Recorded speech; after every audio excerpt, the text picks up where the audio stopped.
BJP నేత doctor Laxman మాట్లాడుతున్నారు. Live లో చూద్దాం. రెడ్డి గారి ప్రభుత్వం జవాబు చెప్పాల్సి వస్తుంది.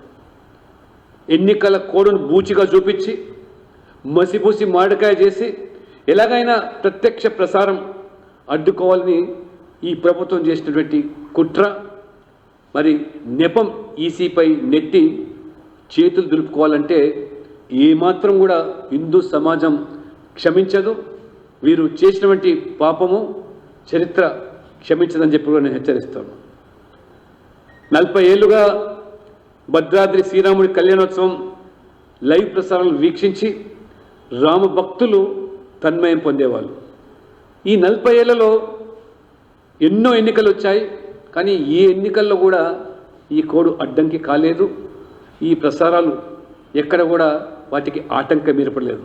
కానీ మొదటిసారి ఎందుకు వచ్చిందో ఈ ప్రభుత్వం జవాబు చెప్పాల్సిన అవసరం. 2014లో ఎన్నికలు జరిగినాయి. 2014 ఎన్నికల షెడ్యూల్ మార్చి 5న వస్తే నోటిఫికేషన్ మార్చి 20న వచ్చింది.